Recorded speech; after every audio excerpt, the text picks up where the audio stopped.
somebody in this place. You've been restless because you've been working, and you feel like that your working is in vain. You feel like the doors are closed. You feel like the windows are shut. But I come to tell you, get ready. God got a surprise for his saints. Surprise, surprise. Won't you holler at somebody and say, surprise, surprise. You've been crying.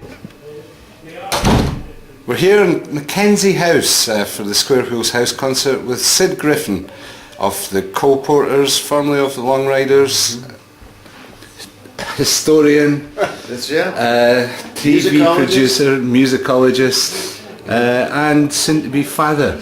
Yes, soon-to-be father for the second time, November 11th. This is true, Rob. Wow. Great excitement. Great excitement around the house tonight as well. So you're here. Well, we can celebrate tonight, Sid. It's great. Yeah, it's good to be here. I love playing in the Highlands. I love the smell of that peat. Yeah. It's one of my favorite smells on earth, period.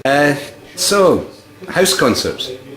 When did you first become aware of this as a concept? I heard the concerts of the house concerts, the concept of house concerts, 6 or 7 years ago. But we didn't play. I think the first one we ever played was less than successful in coming up here to the Highlands, which we liked doing a great deal in Strathpeffer. So we shied away from it for a while, but they're, I think, really important, real backbone now that I've figured out what they are. Yeah. I know you say what house concerts, it is what it says in the tin, but for sort of niche market music, which is essentially what the Cole Porters play with acoustic bluegrass, it's a lovely way to get things done. I mean, we're not going to play Birmingham NEC. We're not going to play Wembley Stadium. We're not going to play St. James Park up in Newcastle. And the house, you can do one of these anywhere with a small mobile band that doesn't have a lot of equipment like us. It can be a real life's blood. Also, I'll tell you another thing they're good for. Many people that play in a band will know this. If you have an off night or something and you're thinking, well, there's nothing else really to do with a club owner, you can do a house concert at someone's house, and they can maybe even have no admission, just pass the hat. It's worth spending your evening that way, rather than having an off night doing nothing. I was having all that stuff.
Can find that people come along to house concerts that just might not come along and see a gig in a pub or something like that. I agree. There's a lot of people out there that as they start having families and hit middle age and all that, they don't go to a lot of gigs anymore. Yeah. And the concept of going to gigs is sort of alien, but if there's something in their town or their neighborhood, I don't know why, it's just a little more user friendly. They're in their comfort zone. Yeah. And they show up and it's warm and it's fun. It's such a problem. Also, ticket prices are so expensive at real concerts, and then you get there and you got to pay for parking and all this other stuff, for transport anyway. So I think the idea of these house concerts has really filled a gap.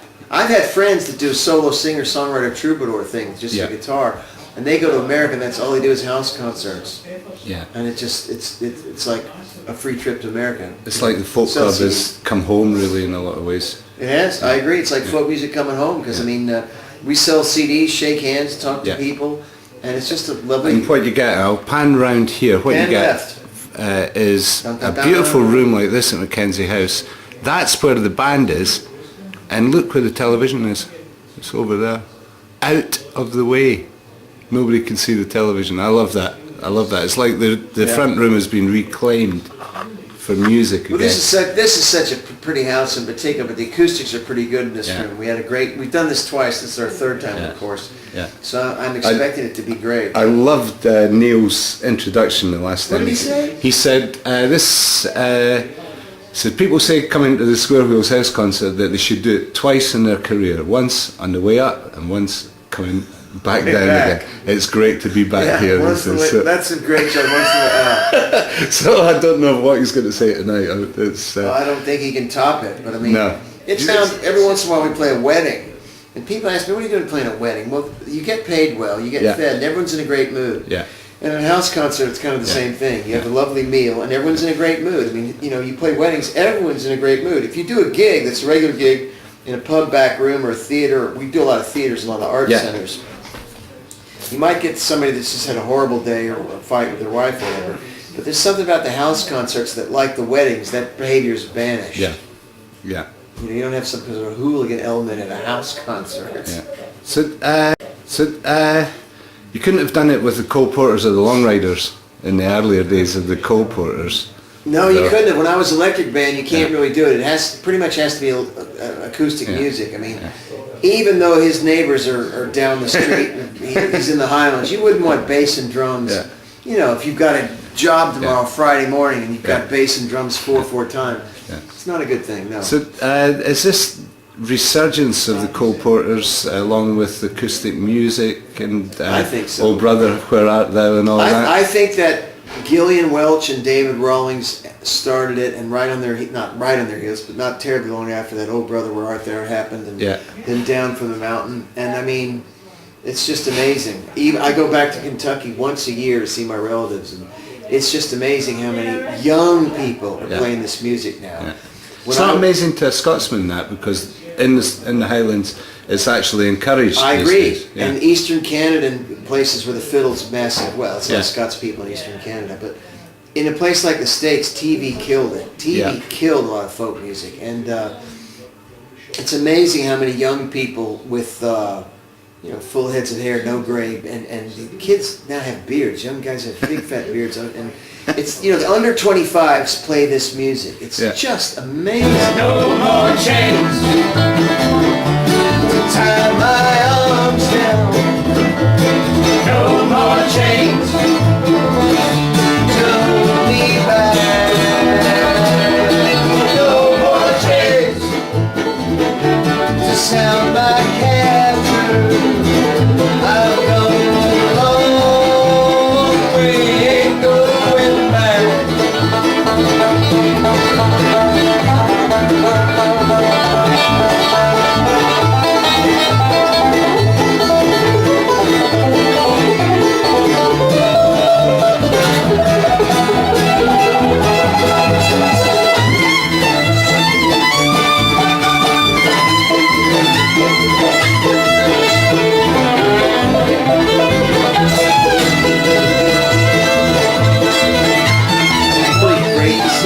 If it's not passed on, as you know, Rob, it's going to die out. Yeah, and now I know it's not going to die out. Yeah, that's right. The numbers are too heavy of fiddle players and banjo players and all that. Yeah. And when I was in Kentucky, I mean, just regular restaurants had bluegrass nights once again, which they did when I was very little, and then it died. Well, here's a question for you. Is rock and roll under threat for the same reason?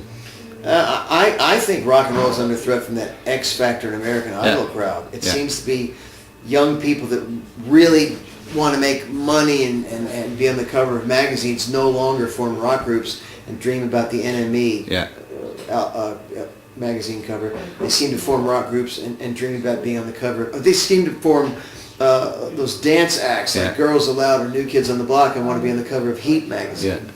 Try and get on Big Brother. I'm trying to get on Big Brother and things. I mean, it's funny, when I was a kid, there was a big thing about who could be the best basketball player or whatever, who could be the best guitar player. Mm-hmm. And a lot of my little girls' friends, they don't really care about the talent, it's fame. Mm-hmm.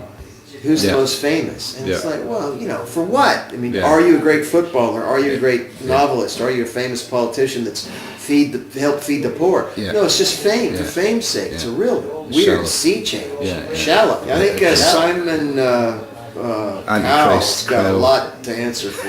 I really do. No more chains